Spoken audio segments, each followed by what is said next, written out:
Hey, can you take the neighborhood bulletin over? I asked my husband.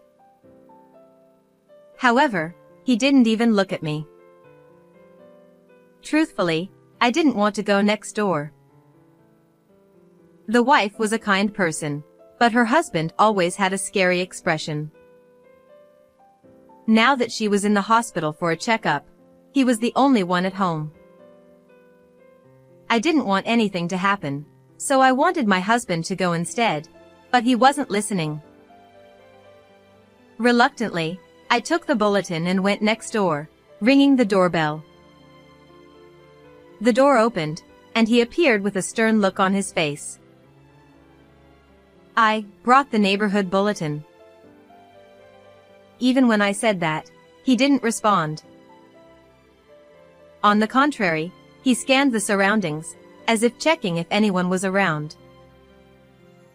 His actions gave me a bad feeling, and I tried to escape. But he grabbed my arm and pulled me into the house. "Stop it!" But with a serious expression, he whispered in my ear. "There's something I want to show you." I had no idea what he meant. But when I saw it, I was thrown into utter despair. My name is Maddie. I met my husband Brian while working at a major company as a businesswoman. He seemed to fall for me at first sight, and immediately began pursuing me. He was an elite, having graduated from a prestigious university and landing a job at a big company, so he had absolute confidence in himself. Because of that, his arrogant attitude rubbed me the wrong way, and I couldn't get a good impression of him. I tried to subtly reject him, but he persisted, undeterred. In the end, I gave in and started dating him, which eventually led to marriage. I quit my job and moved into the apartment he had rented. I envisioned a happy life, but after the wedding, his attitude toward me became increasingly careless.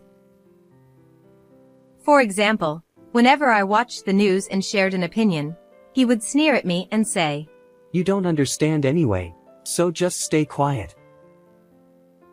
He belittled me. Sure, my education wasn't as good as his, and I wouldn't say I was particularly smart. But being mocked every time I spoke was incredibly painful. Still, since he was busy with work and often away, I managed to endure it. Plus, the birth of our beloved daughter Zara became my greatest joy. He also seemed genuinely happy about her birth, and his bad attitude toward me lessened somewhat. Although he never helped with the childcare, he acted like he knew everything and constantly gave orders. But nothing serious happened, and Zara grew up healthy, eventually becoming a grade schooler. At that point, the apartment we were living in started feeling cramped, so I suggested, "Zara's going to keep growing, and we should prepare a room for her. Let's move to a bigger apartment." That's a good idea for once. I've been thinking about moving too. Let's get a house instead of an apartment. Buying a house? Do we have the money for that? That's not something for you to worry about. I'm the one earning the money, remember? If we buy a house, it'll boost my status at work too. With that, he started looking for properties on his own. Even when I expressed my preferences. You have no taste. I'll decide everything, so don't interfere. He wouldn't listen to me. I felt uncomfortable and noticed he seemed anxious about something.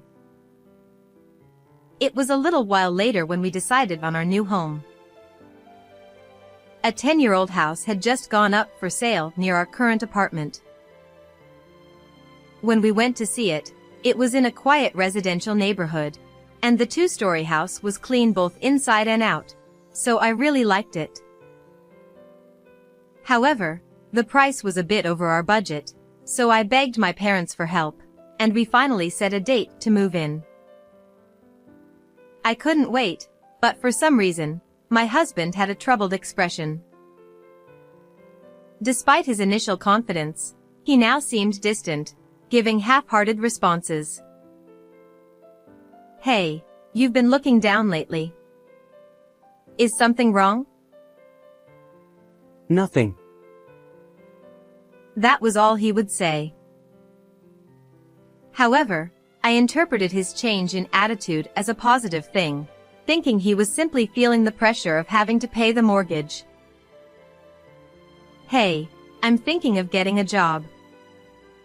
Zara doesn't need as much attention anymore." Sure, why not? Hoping to relieve some of his pressure, I started working part-time. With my parents' support and no time to worry about his attitude, I tried to focus on my new routine. Fortunately, both the house and the surrounding environment were wonderful.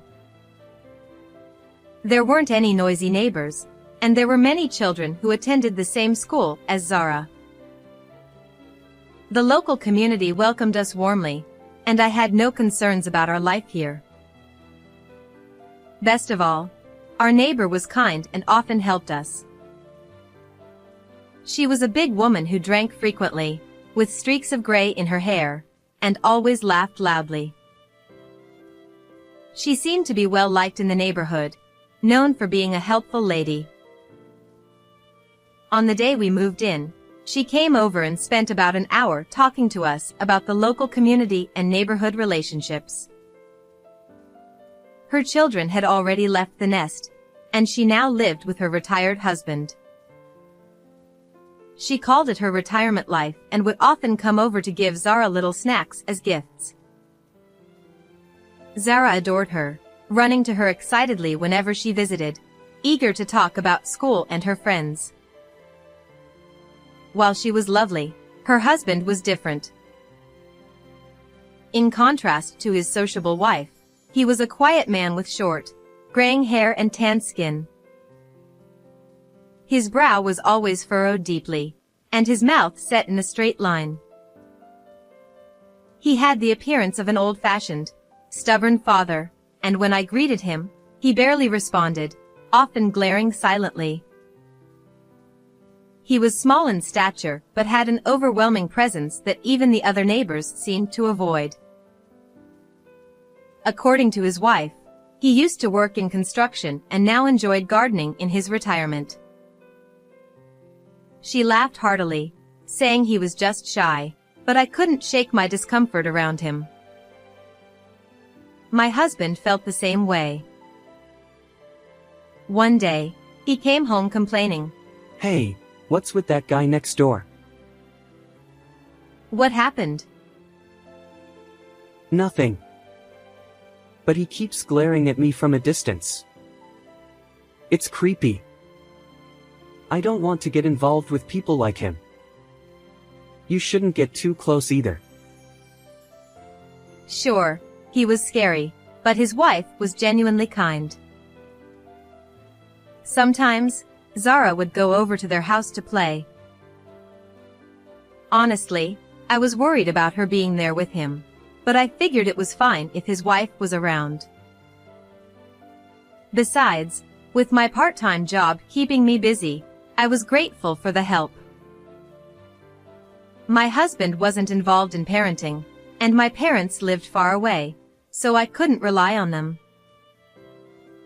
That's why I depended on our neighbor. Thankfully, no incidents occurred, and the days passed peacefully. But little changes began to emerge in our lives.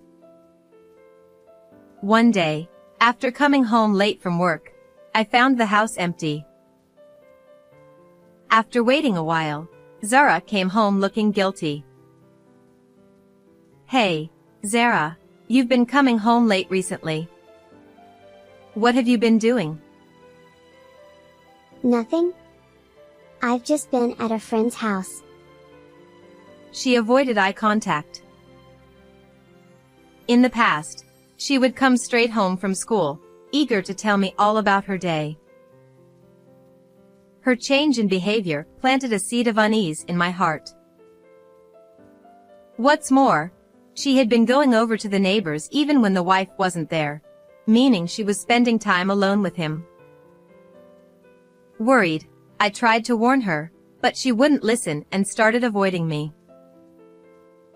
She also became strangely reluctant to change her clothes in front of me, quickly dressing in secret. It wasn't just Zara who had changed. My husband also started coming home unusually early. His mood and behavior, which had been off during the move, seemed to be getting worse. As soon as he got home, he would flop onto the couch, staring at his phone. "You've been busy, but is it okay to come home so early?" It's just a slow period. What, do you not want me around? Even though he was home, he didn't help with anything. His constant bad mood made it suffocating to be around him. Zara seemed scared of him, avoiding being in the same room and retreating to her own. Worried, I approached my husband about Zara's behavior. "Hey, Zara's been acting strange lately. Do you know anything?" How should I know? You deal with it. "Can't you talk to her?" Stop nagging. He completely brushed me off and, looking annoyed, shut himself in his room. This exchange became a common occurrence. Each time, my husband would either lock himself in his room or leave the house. It seems that Zara is avoiding Brian as well, spending time either in her room or at Julie's house. As a result, when I return home from my part-time job, I eat dinner alone in an empty living room. We bought this house to make life easier for everyone, yet I realize now that our family is falling apart. I would have been better off if we had stayed in that apartment, I think to myself. Normally, the three of us would sit around the table for meals, but now, I'm the only one left at the dining table. Sitting on the cold, hard, wooden chair, I idly reflect on how things have changed. Days passed in gloom, and soon it was the weekend. Although both Brian and Zara were at home, the atmosphere remained as cold as ever, with no sign of family interaction. I suddenly remembered that I needed to deliver the neighborhood circular. It had to be taken to Julie's house, but Julie wasn't home. She had apparently been flagged for excessive drinking during a health checkup and had to be hospitalized for further tests. Julie had specifically told me this, though I could sense a certain sadness in her voice, as if there was something more she wanted to say but couldn't. Her face, which usually lit up with a beaming smile, was uncharacteristically shadowed. I hope it's not something too serious, I thought, but I couldn't bring myself to ask more. We parted ways awkwardly. Now, only Philip was at home, and I still felt uncomfortable around him. So, I decided to ask Brian to take the circular instead. "Hey, could you take the circular over?" No way. You go do it. But I don't like him. What are you talking about? Julie will be there, right? She's in the hospital now. Don't lie. You're just trying to get out of it. Just go already. Brian seemed convinced that Julie was at home. "I told you, she's not there." Shut up. You're always talking nonsense. You'll probably end up chatting for ages anyway. Just go. There was no point in arguing any further. Brian was lying on the sofa, staring at his phone, not even looking in my direction. Realizing it was a waste of time, I decided to take the circular myself. As I was about to leave, Zara called out to me from behind. Mom, are you going out? When I turned around, I saw Zara peeking out from behind the staircase wall, half of her face visible. I'm just dropping off the circular. I'll be right back. I want to come with you. What? Julie's not there, so it won't be any fun. I'll be back soon. Despite my words, Zara refused to listen. No, I want to go. I said no. Be a good girl and wait here. I'll play with you when I get back. I was already tired from the pointless argument with Brian. The last thing I needed was to deal with Zara's whining too. She clung to me until the last moment, but I gently reassured her and left the house. Just as I locked the door behind me, I thought I heard Brian yelling faintly. But since he's not one to raise his voice, I shrugged it off and headed next door. I took a deep breath and rang the doorbell. After a moment, Philip appeared, looking as sour as ever. I brought the circular. I handed it over, but Philip didn't reach for it. He just glared at me in silence, then leaned out slightly, scanning the area around the house. There was no one in sight. His strange behavior made me even more uneasy. Is something wrong? I was trying to hand the circular over quickly and leave, but suddenly, Philip grabbed my arm. What are you doing? I was so scared that my voice came out in a whisper. Philip ignored my words and, with incredible strength, began dragging me inside the house. I struggled with all my might, but I was no match for his strength. I was helplessly pulled into the entryway. Please, stop. My body trembled with fear, but it seemed like Philip was focused on something else. Be quiet. Come with me. Philip spoke in a low voice, dragging me by the arm, still wearing his shoes, to the back door. He led me outside and around to the yard. There was a block wall and a hedge between my house and Philip's, making it impossible to see either house from the other. I had no idea why Philip was doing this, but I had no choice but to follow. Philip stopped in front of a small hole in the hedge, just big enough for a child to fit through. He stuck his head through the hole, as if checking something. Then, he pulled back and looked at me. Look through here. I had no idea what was going on, but I did as I was told and peered through the hole. I could see my house's yard and even part of the living room through the open curtains. Inside, Brian and Zara were talking, though I couldn't hear what they were saying. What caught my attention, though, was how strange their interaction seemed. Brian was talking to Zara, but since his back was to me, I couldn't see his face. Zara, however, had a look of pure fear on her face. Suddenly, Brian grabbed Zara's shoulder and pushed her.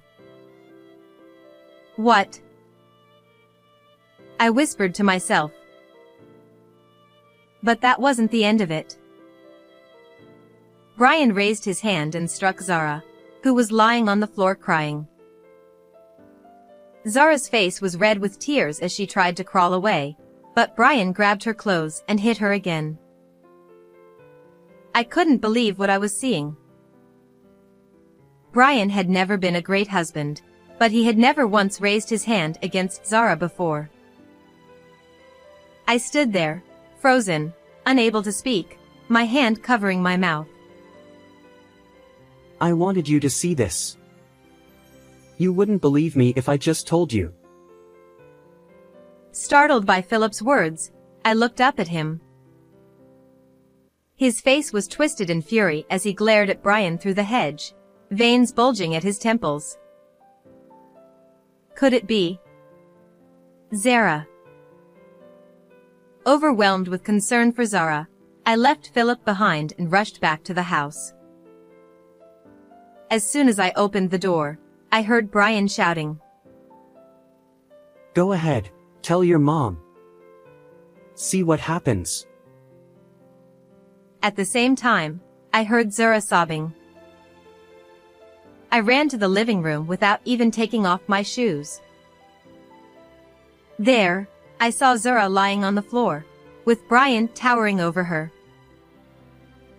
I rushed to Zara and cradled her small body in my arms. Oh, you're back. Brian seemed surprised to see me home. I glared at him with all the anger I could muster. What the hell is going on here? But Brian showed no sign of remorse and just shrugged. What? It's discipline. Zara was misbehaving. I looked down at Zara's face. Tears streamed down her cheeks as she shook her head. That was all the confirmation I needed. Zara, go to Philip's house.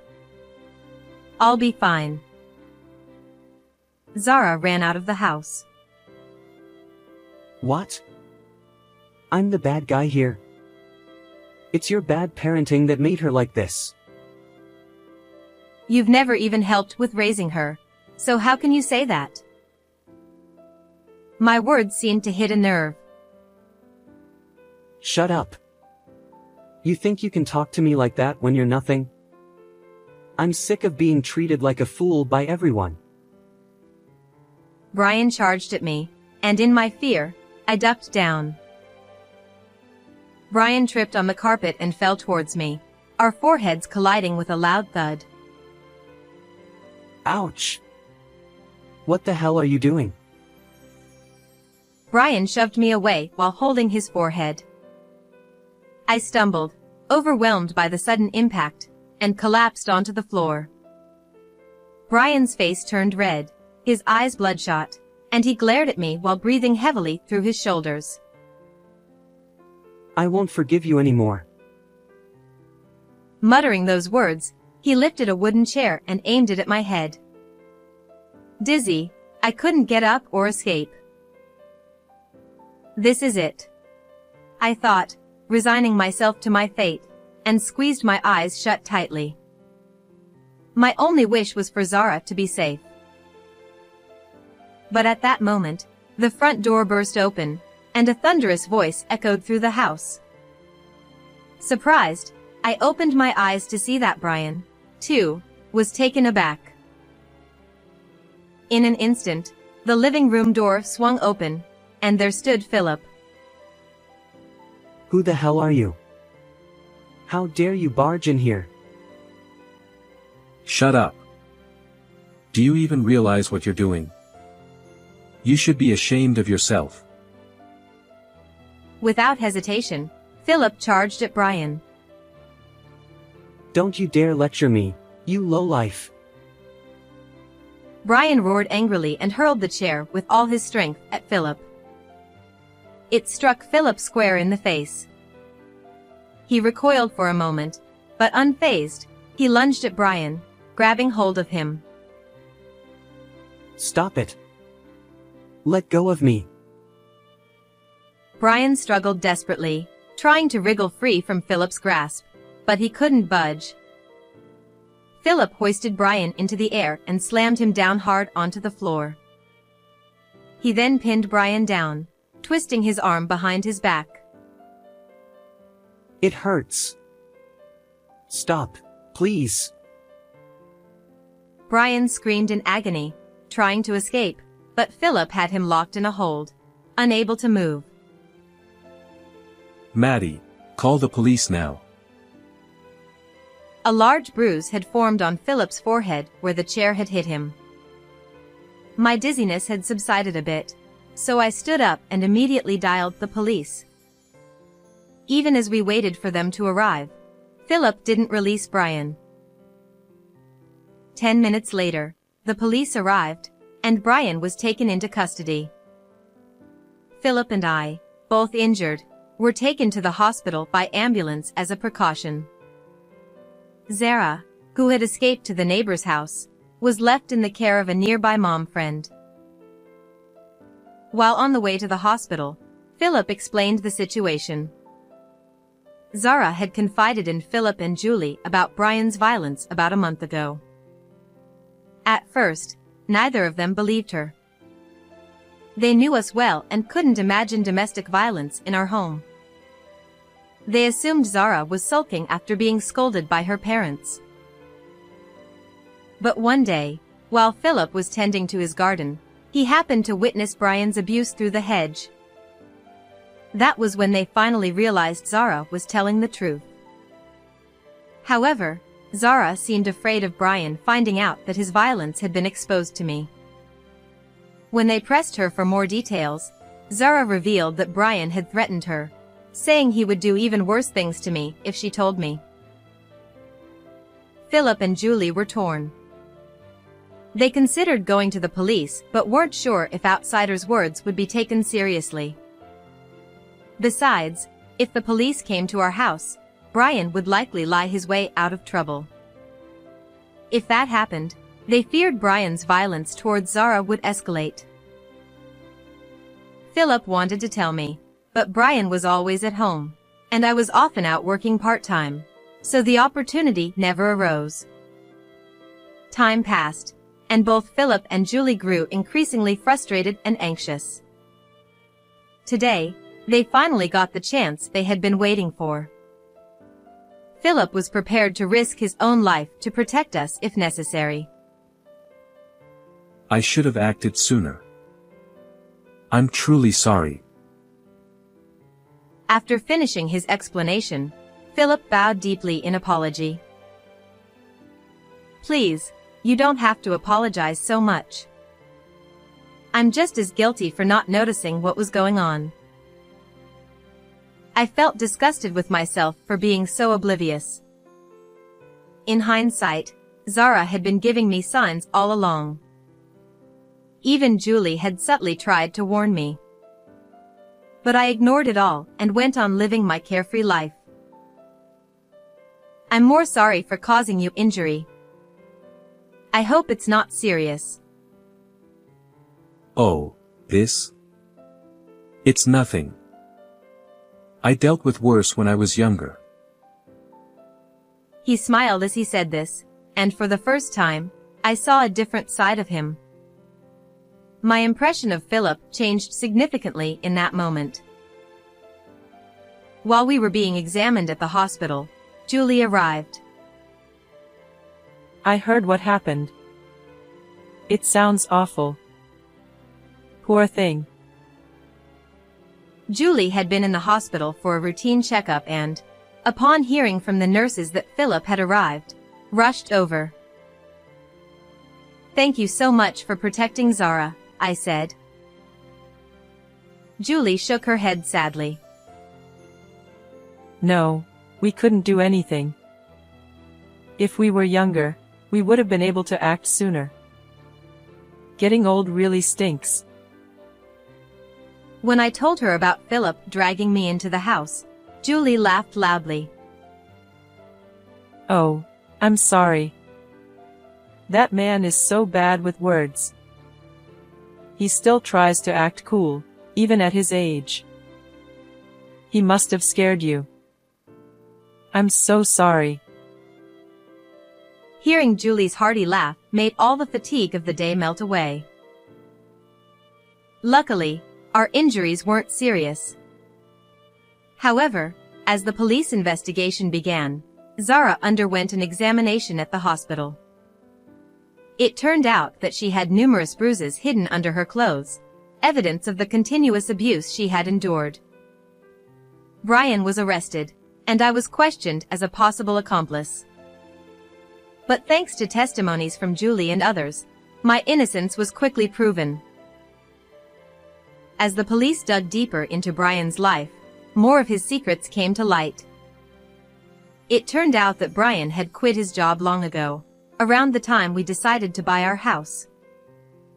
His abrasive personality had caused him to become increasingly isolated at work. Having never faced failure before, Brian refused to admit his faults. When he was accused of mistreating a junior employee, it escalated into a major scandal within the company. Fearing that the issue would become public, the company tried to resolve it by transferring Brian to a remote location. But his pride wouldn't allow him to accept the demotion, and he refused. Angered, the higher-ups fired him. Unable to face me, Brian kept his unemployment a secret, fearing I would gain the upper hand in our relationship.